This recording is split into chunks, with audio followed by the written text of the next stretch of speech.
In the spring of 1978, demolition crews stepped through the rotting gates of Riverside State Hospital in Washington.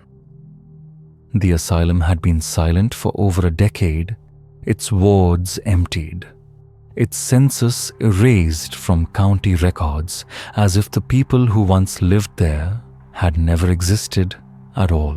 What they found beneath its crumbling floors was not simply forgotten rubble, but something the state had quietly tried to bury. A sealed vault, its walls unfinished concrete, its air heavy as though it had been waiting. Inside stood cabinets bound in chains, their drawers stenciled with a warning in red, classified, project, mind bridge, do not read. That same evening, the first man who dared to open a folder vanished. His hard hat was recovered, his gloves abandoned, and a single torn page curling in the draft of the stairwell was left behind. From that moment forward, what unfolded was not a string of accidents, but a pattern. Archivists assigned to review the files disappeared. Detectives who touched them lost their minds. Patients with no shared history began describing the same impossible place, a corridor without end, and faces pressed behind glass. By the time federal agents intervened, the files had begun to spread. Not just paper anymore, but replication appearing in handwriting in archives that no one remembered cataloging, even in dreams. Doctors called it obsession. Survivors called it infection. The state called it classified. And still across every decade of reports, one phrase has remained untouched by redaction. Continuity preserved. Wherever you are listening from tonight, remember this: some knowledge does not stay still. Some knowledge grows stronger the more it is read. Because these were never only records, they were doorways. April 12th, 1978. Tommy Brennan, a construction worker, reported for his shift at Riverside. His task was simple: remove rusted piping from the east wing. But by noon, Brennan was missing. A search led his co-workers to a cracked section of flooring. Beneath it, a hidden stairwell led into the chamber that should never have been there. 12 feet by 15 bare concrete walls, a ceiling that swallowed light. In the center, the filing cabinets chained into the floor as if not meant for storage, but for containment. Brennan had been the first to kneel before a broken lock, flipping through its yellowed papers. A co-worker glimpsed him in the dim glow of a flashlight, muttering under his breath. By the end of the shift, he was gone. Only 3 things remained: his helmet, his gloves, and one scattered page. The form was half blacked out, but what was visible listed an admission number 447 and a single word from the physician's notes: variable. The official report filed the next morning declared Brennan missing, presumed absconded. No further search was made. Within weeks, the vault was resealed. Demolition was suspended. And once again, Riverside was left to rot. But it was not the first time people had vanished behind its walls. By 1966, discrepancies filled patient records, admissions without discharges, names without birth certificates, staff listed as transferred to nowhere at all. By 1968, the hospital closed. Its final census was left incomplete. Local papers briefly mentioned a scandal of overcrowding, but the story quietly died before the year's end. Workers who stumbled on the vault in 1978 later described something that was not in the paperwork. One said the air itself felt pressurized, resisting their entry. Another recalled his flashlight dimming each time he touched the drawers. One man put it more plainly. It felt like someone else was breathing with us down there. The cabinets today sit sealed in county storage, their contents classified, their danger unresolved. And as for Tommy Brennan, he is still officially missing. But what kind of knowledge erases the reader? That summer, the State Archives assigned Dr. Sarah Mitchell to examine what remained of Riverside's hidden files. She was 38 years old, known among her peers as meticulous, methodical, almost cold in her distance. The kind of mind trusted to handle sensitive material without faltering. She had no history of illness, no delusions, no instability. And yet, the recovered files were transferred to a secure archival wing in Olympia. On June 3, 1978, Dr. Sarah Mitchell began her work. Her first entries preserved in a thin spiral notebook read like any ordinary assessment patient intake. Forms, discharge, slips, faded doctor's notes. Most were water damaged, the ink lifting from the paper in uneven stains. She noted her plan to proceed alphabetically line by line.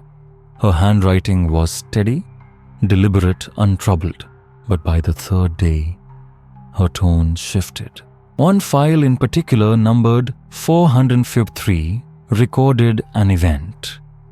Not yet occurred, a building fire in Spokane listed with casualty estimates and even insurance figures, all dated for December of that very year. Mitchell circled the passage and scrawled a question mark in the margin. When she kept reading, she realized it was not isolated. More files referenced marriages, illnesses, deaths, obituaries dated years in the future.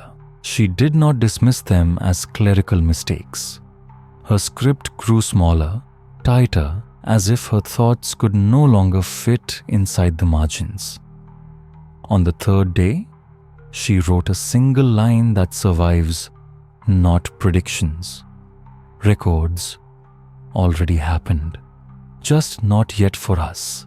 By the seventh day, her notes were spiraling.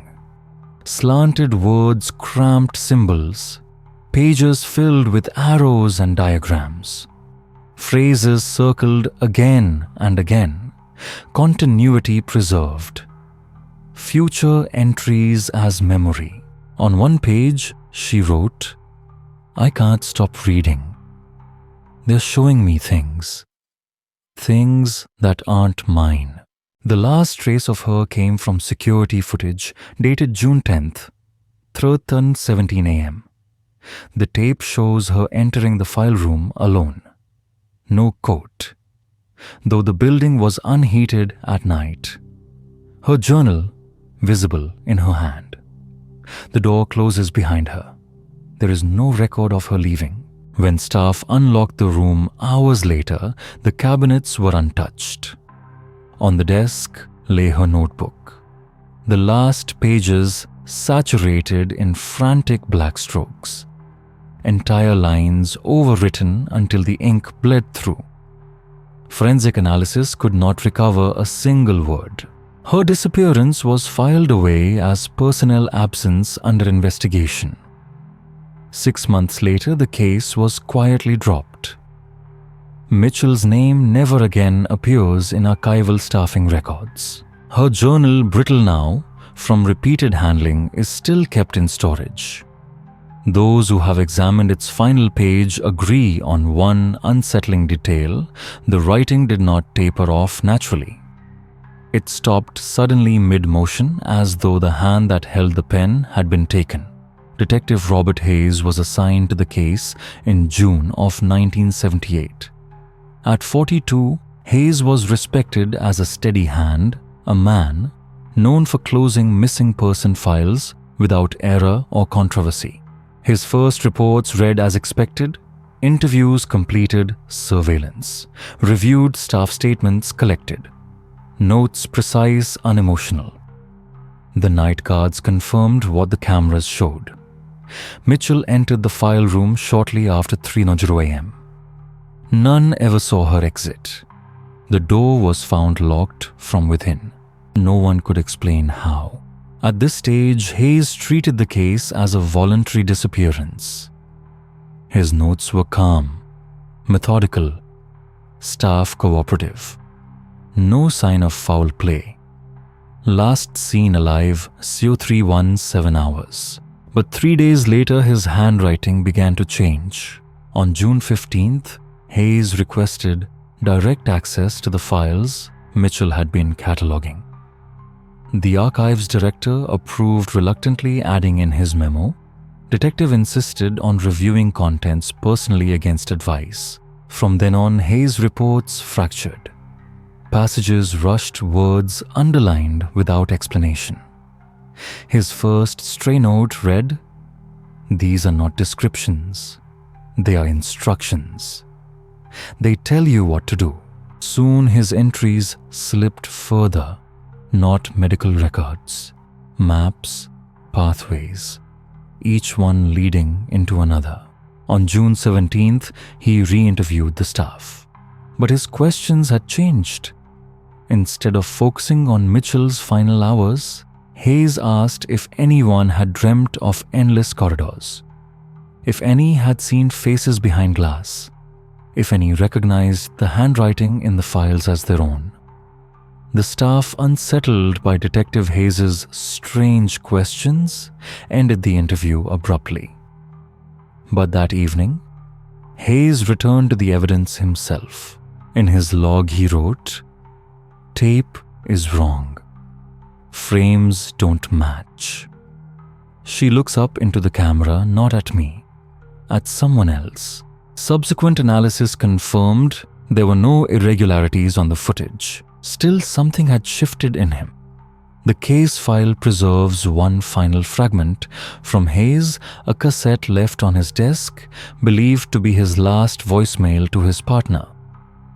The tape is degraded, warped by time, but one section remains audible. I thought they were records. They're not. They're not files. They're doorways. Every drawer is a room. And once you open it, you're already inside. On the morning of June 18th, 1978, Hayes was found in his patrol car outside the Olympia precinct. The engine was off. The keys still in the ignition. The doors unlocked. He sat upright in the driver's seat, eyes open, unblinking, utterly unresponsive. Medical staff reported his pulse steady, his breathing normal, but his mind unreachable. Light, sound, even pain produced no reaction. Hayes was transferred to Western State Hospital, classified simply non-responsive, unknown cause. He never recovered. For 11 years he remained that way until his death from pneumonia in 1989. Staff noted only one change in all that time. At intervals, his lips moved as if whispering, but no words could ever be made out. Alive but gone. Among the sealed drawers that started this chain file number 447 stands out as the earliest anomaly. Its intake sheet, typed in faded ink, bears no date of admission. The line reserved for birth date contains only a single word written firmly in pen variable. The attending psychiatrist was Dr. Marcus Webb, employed at Riverside from 1959 until 1965. His handwriting dominates the file. At first, confident and precise, later crumbling into fragments. The early notes are routine. Patient identified as male, approximate age between 25 and 30. Yet, examinations conducted months apart suggest otherwise. Sometimes younger, sometimes older. Webb recorded shifting physical details, hairline receding, then restored. Posture bent, then upright again. Weight fluctuating by 30 pounds, not gradually, but suddenly, as though the patient had changed between appointments. Soon, Webb's reports grew stranger. The patient described memories of events that had not yet occurred: a courthouse fire, an election result, a train derailment. None of them existed in the historical record. But weeks later, each unfolded exactly as described, printed in newspapers Webb himself collected. By 1962, the psychiatrist's notes no longer resembled medical documentation. His script grew jagged. Sentences broke apart mid-line. He scribbled words into margins, circling terms like convergence and repetition. One page contains nothing but a list of dates that do not align with the year in which they were written. Another reads, "Patient insists today has happened before." If so, my notes are not observation but confirmation. The file also records baffling physical contradictions. One chart lists the patient's pulse at 48, another at 112, height shifting by inches, weight by dozens of pounds, not over years but in consecutive visits. By his 5th year with patient 447, Webb's writing had nearly collapsed. Ink spilled across the page as if written in darkness or haste. Later staff described the impression that multiple hands had contributed to the notes. But analysis confirmed it was the same hand, slowly degrading. In the margins of his final entry, Webb left a single warning: "They showed me the future. These files must never be read again." No discharge papers exist for patient 447. No death certificate, no release. The census for that year lists no individual by his description. Only the intake number remains. After Riverside's closure file, 447 was among those handled by Dr. Sarah Mitchell. She referenced it repeatedly before her disappearance. Detective Hayes too left notes about it, calling it the first doorway. The folder today lies brittle in state storage. The ink fades under normal light, but with angled illumination words still emerge. Archivists describe a pressure in the room whenever it is opened. One even remarked, though never officially, that the handwriting seemed to shift if you stared too long, rearranging itself into sentences that had not been there before. Patient 447 remains unresolved. A presence without birth, without end, existing only on paper that refuses to remain fixed. How do you catalog someone who remembers tomorrow? The pattern only emerges when records are placed side by side. What first appeared as isolated vanishings: a nurse who never reported for duty, a clerk whose keys were found beside a cabinet, an orderly last seen carrying a folder down the east wing, each was filed away as absconded or unexplained. But when cross-referenced, they traced a single line. By 1967, the disappearances had become undeniable. Reports show that every staff member assigned to review the locked drawers eventually failed to complete their shift. Some left behind notebooks. Others abandoned pens mid-sentence, their words trailing off into silence. One record tells of a clerk discovered in the records room surrounded by open files, whispering numbers as though counting down. He was committed that very evening. He never spoke again. The files resisted casual handling. To open one was to be compelled toward another. File 447 pointed insistently to 448, which in turn directed the reader to 449. Each folder anticipated the next as if the sequence had been prepared long before any clerk touched the drawer. Those who tried to stop reported more than frustration. They described headaches ringing in the ears, nausea, even a crushing sense of pressure until they returned to the cabinet. One weary supervisor put it simply: The files are pulling at us. The effect became so severe that staff began refusing assignments in the sub-basement. Memos from that period speak of a crisis of compliance. One log entry reads, 3 clerks have resigned in as many weeks. The remaining 2 will not enter the vault without escort.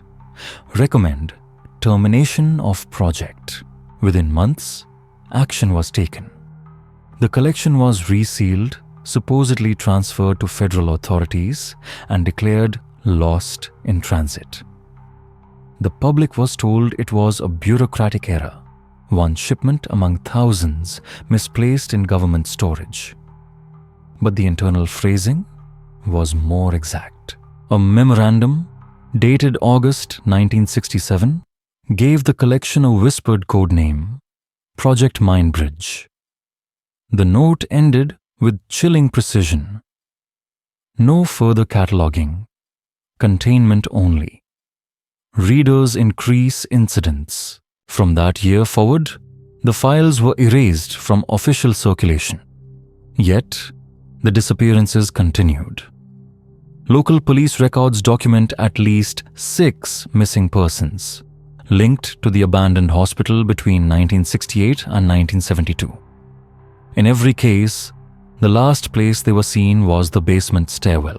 The pattern becomes unmistakable when set beside other institutions. Archives elsewhere showed normal staff turnover. Only Riverside's records office shows the sudden spike of resignations, vanishings, and nervous breakdowns. Statistical analysis suggests nearly 1 in 3 who accessed the drawers never returned. Observation had turned inward. What began as medical notes on patients had shifted into study of the staff themselves. Each file was less a record than a trigger. A door that once opened pulled the reader into its sequence, a sequence that often ended in disappearance. By then, the patient's conditions, if they were ever real, had become irrelevant. The contagion no longer clung to bodies in hospital beds. It was in the paper itself. During the Riverside investigation, one phrase surfaced again and again, usually blacked out, but never completely erased Project Mindbridge. Surviving fragments suggest the files were never intended as medical records. They were vessels. A declassified memorandum from February 1964 tied to MKUltra subprogram 11 is almost completely redacted, but one line remains intact. Objective preservation of cognitive sequence outside the biological substrate. Not treatment, not therapy. Containment.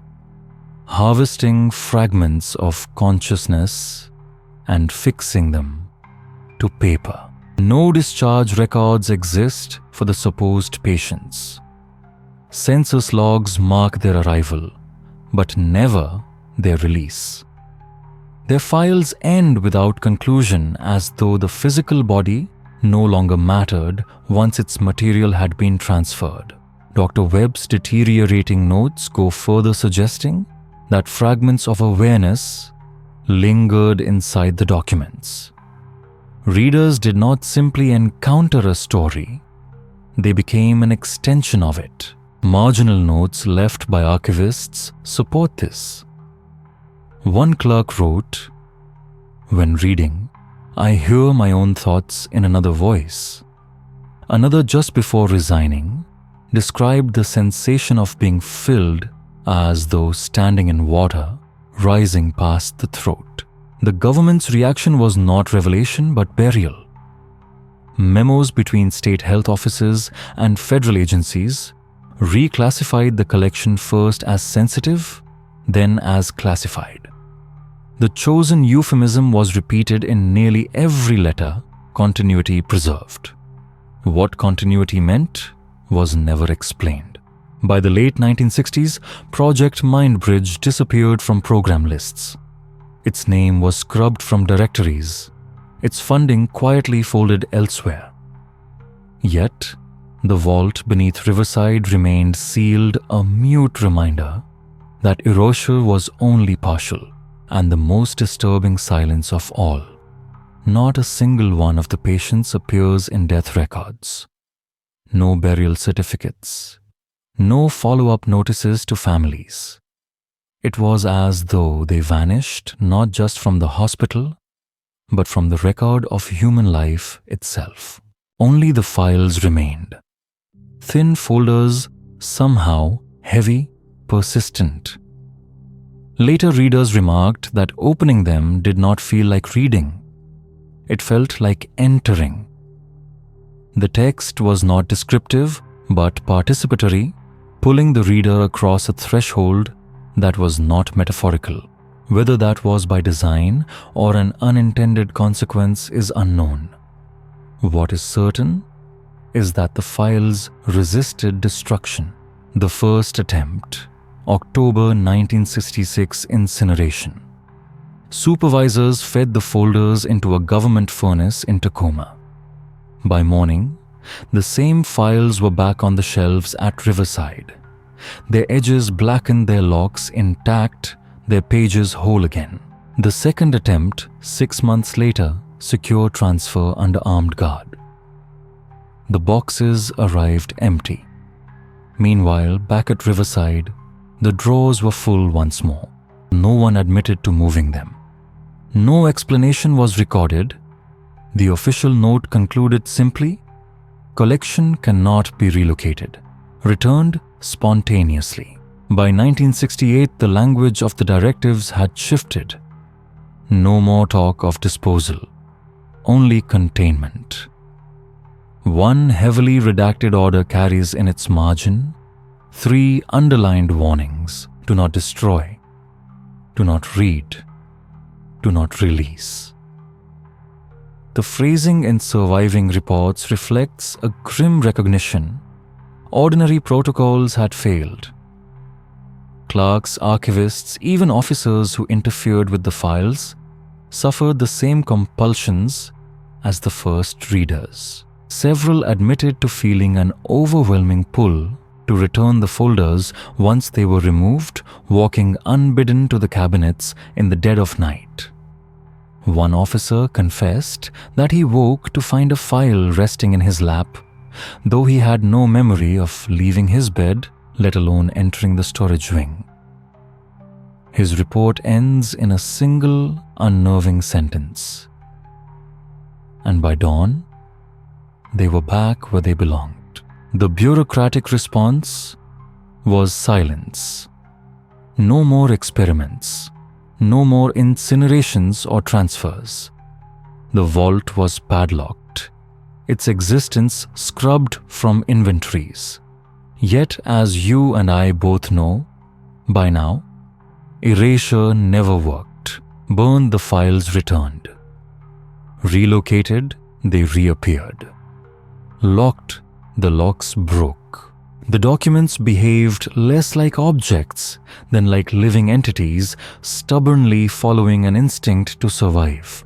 Later notes describe further anomalies. Pages rearranging themselves after being refiled.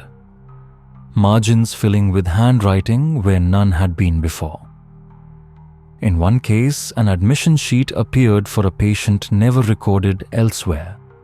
The paper itself aged to match its neighbors. Even attempts to count the collection yielded contradictions.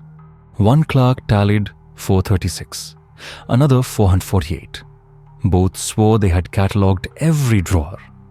The harder the effort to define, the more the files resisted.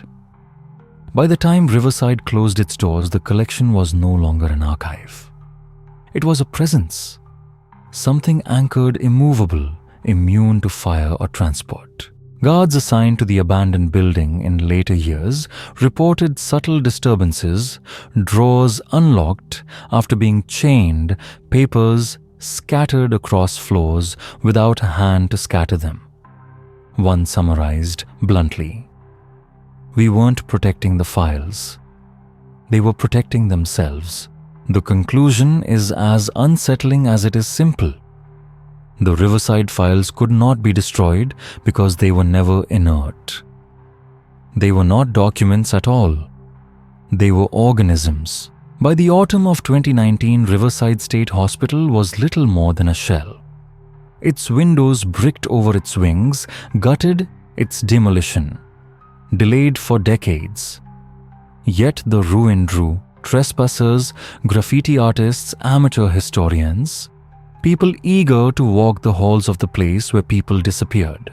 Among them was a man who called himself Archive Rat.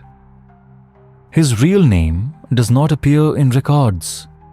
Using a flashlight and a handheld scanner, he claimed to have found a sealed room untouched since the 1960s. His photographs, grainy, unsteady, showed the familiar cabinet's chains still intact. Within days, the first digital reproductions of the Riverside files appeared on a hidden forum dedicated to abandoned asylums. At first, the community dismissed them as another hoax. The scans were uneven, the text obscured by dust and torn edges. But the red stamp, visible on each page, was harder to dismiss. Classified, Project Mindbridge, do not read. Interest spread quickly. Threads with a few hundred followers grew to thousands in a matter of days. Download links multiplied, reposted, and mirrored until they became impossible to track. And then, the disappearances began. Independent researchers tallied at least 23 cases linked directly to that forum by November of 2019. Most were young men and women, ages 18 to 35, all with histories of visiting asylum-related boards. Families reported sudden withdrawal, long hours online, compulsive scrolling through the uploaded files even while visibly ill. One survivor, speaking under condition of anonymity, struggled to describe it. It wasn't reading. It was like being pulled forward. I couldn't stop turning pages even though they weren't mine. My body wanted to sleep, but my hands kept scrolling. Another, hospitalized after collapsing at his desk, said the words kept changing. I'd go back to the same paragraph and it would be different, like it was writing me, not the other way around. Digital forensic teams tried to scrub the material, but each attempt failed. Files deleted from servers reappeared hours later under new names. Downloaded copies carried altered hashes as though the data itself were regenerating.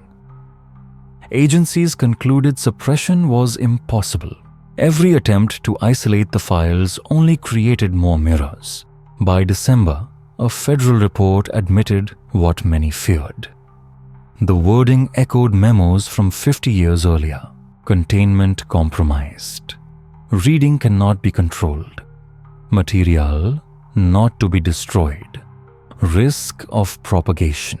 For the first time in decades, the phrase Project Mindbridge appeared in writing. Not in reference to cabinets or vaults, but to digital architecture. The files had migrated effortlessly. What alarmed investigators most was the consistency of survivor testimony.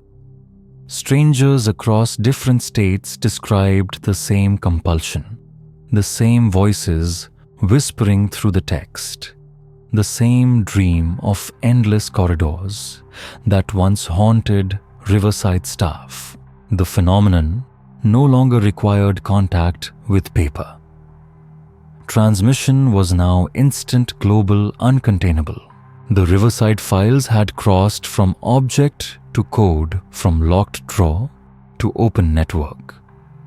What once required a key, a vault, and a single reader now required nothing more than a click. And by then, the files no longer needed paper. By early 2020, they had found the network. Survivors of the digital breach began appearing in psychiatric wards across 3 states. Most were young in their 20s.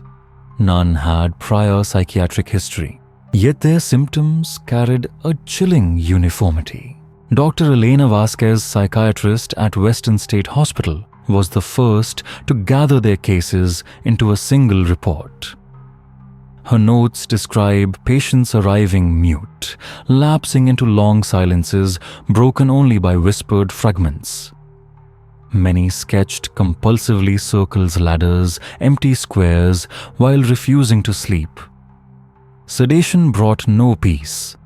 Under drugs, they thrashed, muttering in voices that did not belong to them. Interview transcripts reveal the same pattern repeated again and again. Patient A, a college student, described walking a corridor lined with numbered doors. None opened. Weeks later, Patient B from another county entirely described the very same corridor. Long white buzzing lights, no exit. Patient C drew a floor plan of what he called the place between files. His sketch matched diagrams produced years earlier by others he had never met. The dreams were not just similar, they were synchronized. Patients swore they had seen each other in that corridor. Later, when shown photographs of fellow inpatients, they nodded. "We were there together," one whispered. And then there were the voices. Some spoke in unknown languages. Staff recorded phonetic sounds, none tied to any known dialect. Recordings captured overlapping voices as though multiple speakers spoke through a single throat. Listeners reported sensations of déjà vu, as if the words had been heard before in some forgotten context. Dr. Vasquez kept her notes clinical. Yet between the lines, unease bleeds through. Symptoms not delusional. Appear contagious. Recommend quarantine. One testimony stands out. A 23-year-old admitted, after collapsing in a computer lab, whispered a single phrase during intake. "I wasn't reading them. I was becoming them." Staff dismissed it as disorganized speech. Vasquez underlined it twice. The drawings compounded the dread.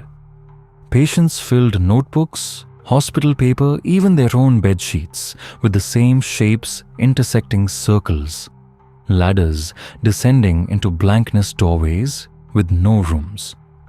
When layered, the sketches aligned into what resembled a floor plan, an architecture not of any known building, but of memory itself. Forensic analysis confirmed none of the patients had ever met. Yet their testimonies and images were indistinguishable. Vasquez described it clinically as communal delusion induced by identical stimulus. Off the record, she told colleagues, "They're not describing a dream. They're describing a place." The pattern only deepened. Patients admitted weeks apart picked up each other's unfinished sentences.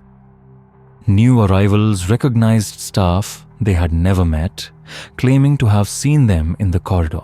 At night, entire wards erupted in synchronized screams. Every patient awoke at the same moment, drenched in sweat, eyes wide as if pulled from the same nightmare. The files had replicated themselves in thought. The nightmares were collective, now binding strangers into a single continuity that disregarded distance or identity. The question was no longer whether the phenomenon was real. It was whether it could be contained. In 2021, a joint review was conducted at the State Forensic Laboratory. Their task: compare handwriting in patient files from the 1960s with notes produced by modern survivors of the digital breach. The expectation was shared content. What they found instead was shared form. Handwriting samples written 50 years apart were indistinguishable. The slant pressure spacing identical. Charts prepared during the study showed words traced by a Riverside physician in 1961 reappearing in the journals of a college student hospitalized in 2019. Signatures differed. The hand did not. It was as if one author had written every line beyond handwriting. Recurring symbols emerged, circles bisected by vertical lines, ladders descending into squares, interlocking rings. These figures appeared in notebooks, etched into plaster, scratched into glass, even carved into skin. None of the patients remembered drawing them. Forensic comparison revealed an impossible detail. The same proportions, the same angles replicated across decades and mediums. Linguists called it a language of compulsion. It lacked syntax but carried structure, repetition, emphasis, variation. One expert remarked, "The act of writing is the content. Meaning is not conveyed. Meaning is enacted. Hospital records support this." In 1964, a Riverside nurse described patients scribbling marks without pause, unable to stop. In 2019, digital survivors filled page after page with the same signs, halting only when restrained. It was not choice. It was an act performed through them. Explorers later documented the same symbols carved into the abandoned wings of riverside gouges, in wood scratches, on glass plaster scarred with the same designs. Alignment studies showed that when layered, the fragments formed coherent diagrams, corridors, staircases, doors, not language at all. A map. Attempts at suppression failed. Erased boards were covered again by morning. Shredded notebooks reassembled themselves, scraps arranged into familiar shapes. One report describes a locked file room where blank printer sheets were found, covered in handwriting overnight. The words repeated endlessly, "Continuity preserved. Continuity preserved. Continuity preserved." The handwriting belonged to no patient, to no staff. It belonged to the files.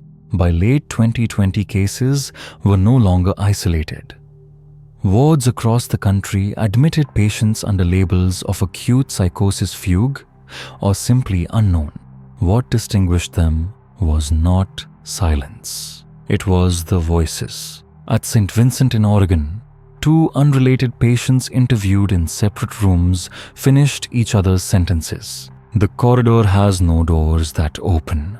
When the tapes were played, side by side, the cadence, the pauses, the rhythm, identical.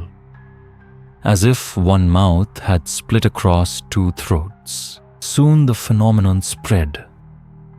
At Western State Hospital, 5 patients in different wings whispered in unison, "Continuity preserved." In Illinois, 3 strangers murmured the same phrase within hours of one another. Doctors gave it a name, half in jest, half in fear: choral schizophrenia. Though the label offered an appearance of control, it was little more than a name pinned to the unknown. Unlike the fractured voices of psychosis, these voices carried order. They were not broken, not chaotic. They were measured, deliberate, eerily collective. Most of the recordings from this period remained sealed under court orders. Yet one transcript slipped through. A 22-year-old woman sat in silence during an interview. Her lips barely parted. At that same moment, in another ward, hundreds of miles away, a middle-aged man whispered. When the tapes were played together, their words became one sentence. "You are not reading us. We are reading you." Hospitals grew uneasy. Nurses described children standing rigid in corridors, humming in low tones as if responding to a pitch no one else could hear. Physicians recorded the sensation of air vibrating around them as if the atmosphere itself carried resonance. One doctor wrote in his log, We are treating a choir without a conductor, and yet somehow they know the score. Distance offered no protection. Transfers across states only widened the pattern. In one case, a boy in Montana and a woman in Pennsylvania, strangers to one another, spoke the same sequence of numbers at the same instant. Adjusted for time zones, their voices aligned perfectly. A review at the National Institute of Mental Health analyzed dozens of such cases. Their conclusion was chilling. Patients were exhibiting what they called a distributed cognitive network. Speech did not emerge from one individual, but across many, uninterrupted by distance. Their official report breaks off mid-page, sealed without explanation. To the public authorities, spoke of shared delusions, amplified by internet culture. Behind locked doors, staff whispered about a growing certainty these voices were not echoing. They were synchronizing. By the time the Riverside files reached digital form, investigators ceased calling them records. The more accurate word used in quiet memos was agents. Think of the analogy they wrote, not like archives storing information, but like organisms propagating. Feeding, not by informing their readers, but by consuming them. Internal documents compared the pattern to an epidemic curve. Each new reader meant a higher chance of further exposure. The contagion was not carried in breath or blood, but in thought itself. To look upon the words was to be altered by them, and once the reading began, the bond could not be undone. Historical comparisons revealed the same trajectory. In the 1960s, clerks who glanced at a handful of files suffered insomnia and compulsion. By the time they read full draws, they disappeared either into silence or into the wards. Half a century later, a few scanned pages online sparked anxiety-compulsive scrolling. Entire forum threads consumed led to collapse, hospitalization, and disappearance. Every barrier failed. Cabinets locked tight were reopened by guards who later claimed no memory of their actions. Rooms sealed for decades were found, disturbed papers, rearranged drawers half open. In the digital age, deletion itself acted like a trigger. Remove one file and 3 more appeared in its place. Suppression fed replication. Specialists began to reverse the usual assumption. Files did not belong to readers. Readers belonged to the files. One survivor described it with an awful simplicity. I wasn't reading. I was being read. The comparison to parasites hardened into certainty.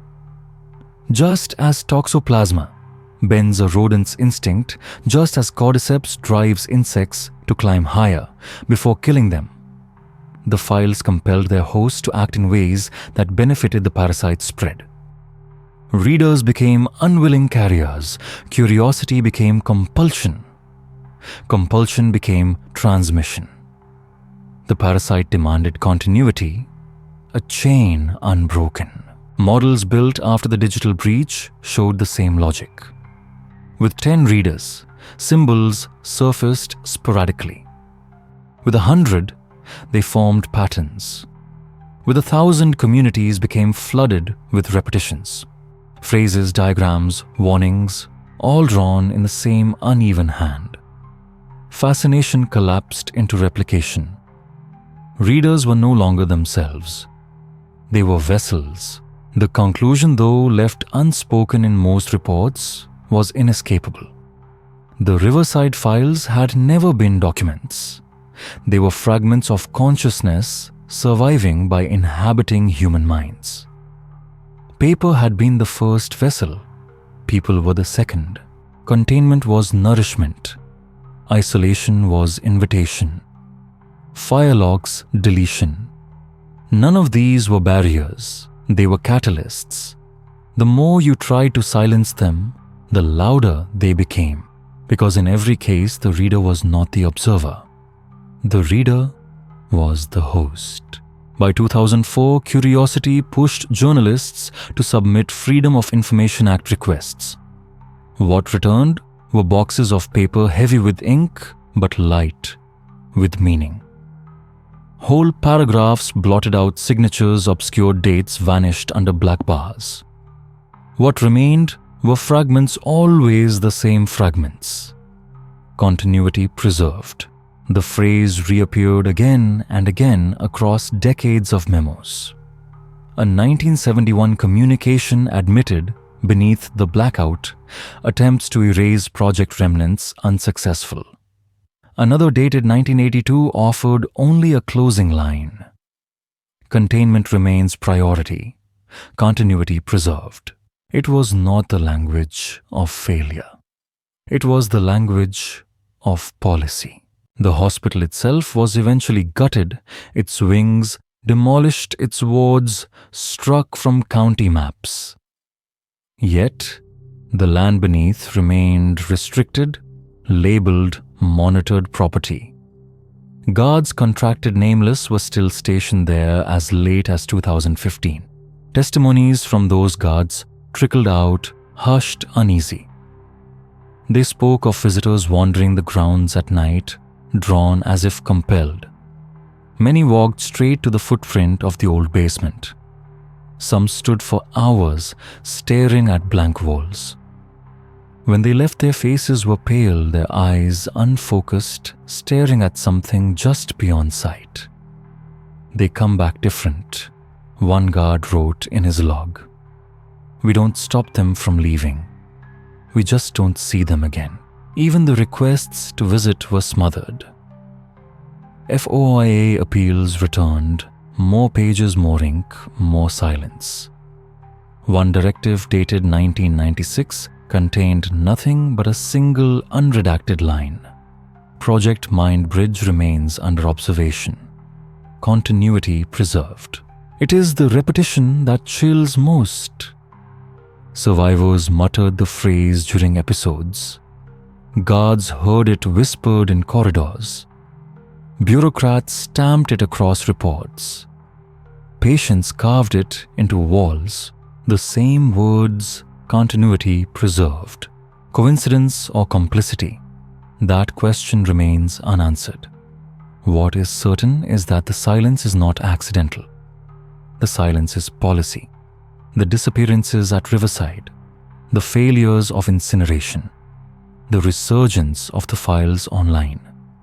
Each should have demanded recognition. None received it. Instead, there was omission. Entire careers were spent blacking out lines, shredding names, erasing dates. Yet the files did not die. They regenerated. The consequence was unavoidable. The state in its silence preserved the very phenomenon it sought to erase. When institutions redact, they do not destroy. They conceal. And what is concealed has a way of growing stronger. The silence of the state was not ignorance. It was complicity. After the Riverside breach, one image emerged again and again. A corridor. Survivors across decades, across states, across diagnoses, described it in the same detached tones as though reporting not a dream but a place. Clinical notes from Washington, Oregon, Illinois, Pennsylvania, the same account repeated. A white corridor, linoleum floor, fluorescent ceiling humming faintly, never flickering. Rows of doors stretched along each side, indistinguishable, unnumbered. Each opened only to plaster. Windows broke the monotony, but they showed no sky, no landscape, only blank surfaces as if the hall had folded against itself. Some insisted the windows were mirrors, but the reflections were wrong. Faces pressed against the glass, at first one or two, later dozen silent mouths opening in unison. A man in Montana and a woman in Illinois both described the same tapping sound, always behind them, though no one followed. A college student in Oregon collapsed at his desk, drew a floor plan identical to one sketched years earlier by a retired nurse in Pennsylvania, parallel lines, repeating doors, windows spaced at exact intervals. Investigators dismissed them as hallucinations, shared delusions reinforced by suggestion. Yet, the geometry was too precise, the overlap too exact. Survivors insisted they had not dreamed, they had traveled. One said flatly, "You don't dream the same length of tile every time." Another whispered, "It isn't endless, it's waiting. When you stop walking, that's when it starts." In wards, the atmosphere turned claustrophobic.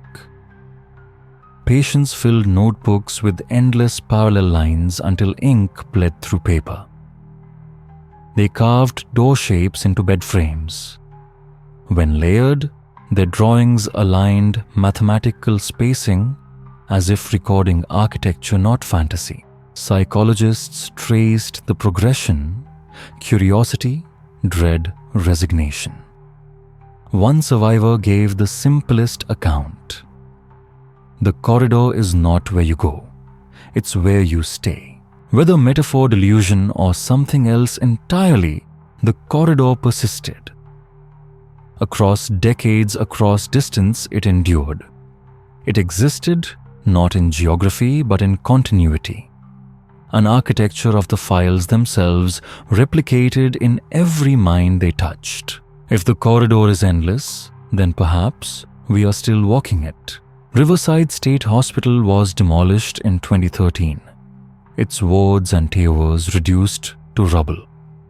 But beneath the surface, the sub-vault remained untouched. Officially, the foundation was unstable. In practice, the vault was sealed and guarded.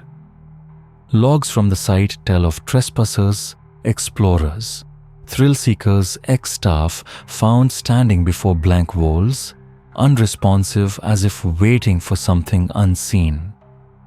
Some remembered nothing. Some never returned.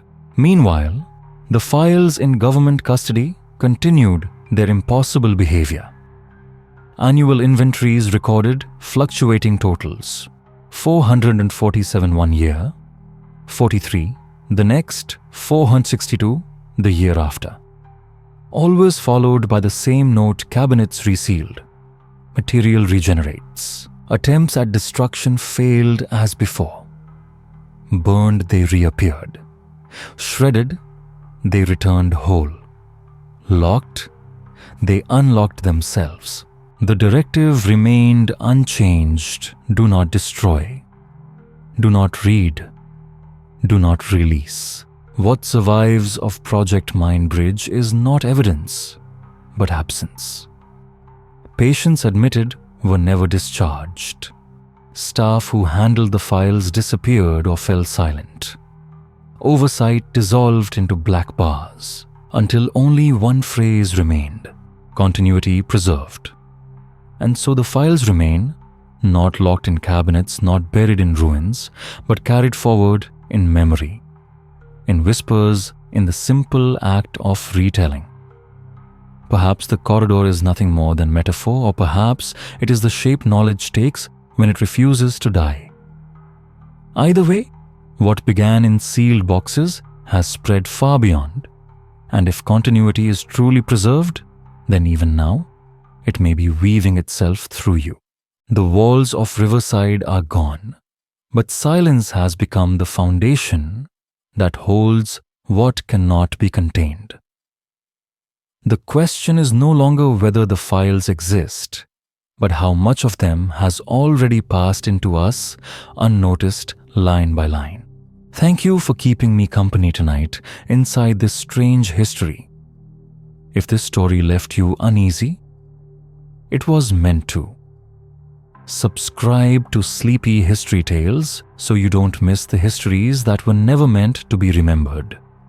And before you close your eyes, tell me in the comments where in the world you're listening from. because the files are still searching for new readers. And now, they've found you.